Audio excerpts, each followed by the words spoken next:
I interviewed you about a year ago to join Chevron, and you had looked at Chevron for a more traditional process engineering job as a chemical engineer coming out of Colorado School of Mines. So now that you've come into the group, it's a process safety engineering job. What have you learned in the short time you've been with us? It's about 8 months, right? So what have you learned? What's different? What's the same? I've just really enjoyed everything I've learned, and I'm going to take it further and go to the master's program at Texas A&M because I just feel like I didn't get enough education in process safety.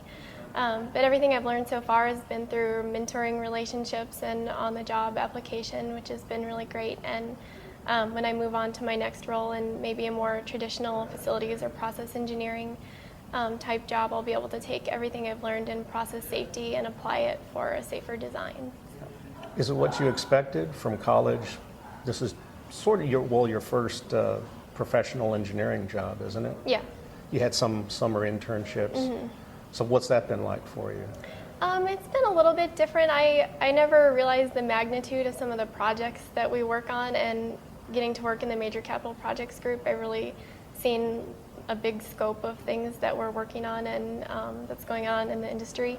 And so it's not exactly what I expected because my internship was more in like pressure vessels and pipelines, so this is a much bigger scale. But kind of the big picture, yeah, to see the scope and scale of what we're trying to do. Mm-hmm. Okay. Yeah. So far in my career at Chevron, the most important things I've learned have come from you and other mentors in the group, and I think it's probably one of the most valuable things that I have for my development. What do you find as a valuable or value added from being a mentor? Again, a good question in that after you've worked this length of time, and if you enjoy what you're doing, you want to pass that on, that institutional knowledge, to hopefully you have something to offer. And I like teaching. As you know, I teach a lot of classes inside the company. And I find I get a great deal of satisfaction of working with the new folks that we're hiring, people like yourself. I remember a story, hopefully I can remember the details, but it was Dr. Linus Pauling was asked a question, Nobel Prize winning chemist. He continued to teach freshman chemistry as a professor emeritus, and asked why he liked doing that. He said that it's the innocence of questions from incoming freshman chemistry students that kept him on his toes, because every now and again someone will ask a basic question and he'd have no idea the answer. And he says that was what was exciting about working with new students or people new to the industry, is the innocence in the questions that could really question why you've done something the way you've always done it. Mm-hmm. And so those are always interesting opportunities when they come up.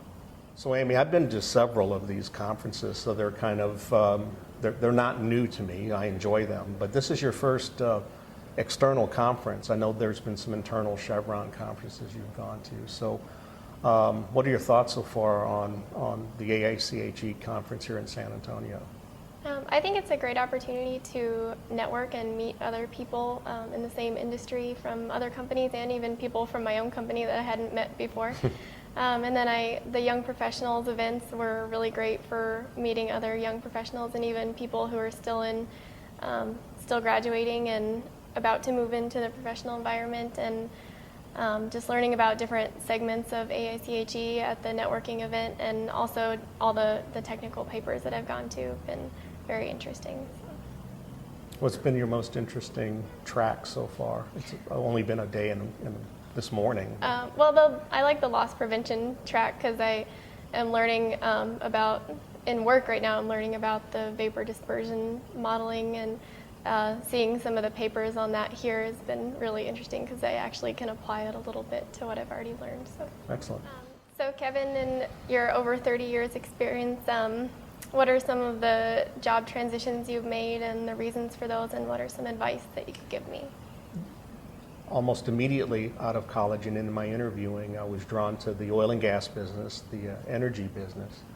Part of that from the chemical engineering education, but a little bit different. Most people would think of chemical plants and refineries with a traditional chemical engineering degree. I was interested in the upstream exploration, production of energy.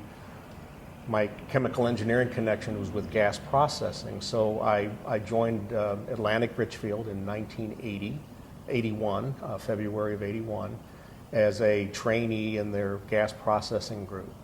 And so went through, similar to your Horizons program that we have at Chevron, I went through an engineering development program. So you got to see different parts of the industry, but for me it was a focus on gas processing. So very traditional in many ways as a graduate chemical engineer, process engineering work, process simulation. And then reality hit with regards to the business world. And prices fell, and with the big boom in hiring, then came the layoffs. And so then it was a matter about making sure that you were felt necessary and maintaining skills to keep a job. Simple as that, through a lot of the late 80s and into the 90s. So my transition from a traditional engineer, then because of the turmoil of that time, I got into what one would call a traditional safety role, a personal safety role. But again, because of my gas processing and engineering background, that's what they were looking for at the time. From that, it led me into what we would call process design engineering or design review engineering work, which now has the title of process safety engineering. And that was where I had met my first real mentor in this line of work, my first supervisor in my design review group. He's the one that had the vision to look at how businesses operate, how they're able to operate and have the license to operate by public opinion. You have to be stewards of what you do. Because of Atlantic Richfield's involvement up in Alaska, we knew we had to do things right up there to be able to continue to operate. And so he formed a group to help make sure that the process designs and the facilities that we were creating were robust and fault tolerant and forgiving relative to their operations, so we wouldn't make a mess up there, quite frankly. That was the intent. And so that was a transition from a traditional chemi role, process safety engineering role. I did that for quite some time.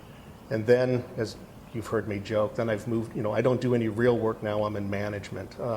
But that's all been foundational leading up to me becoming a team leader, being your supervisor, and being in a position to work with the new folks we have coming in at a time when the business seems to be steady, robust, and growing.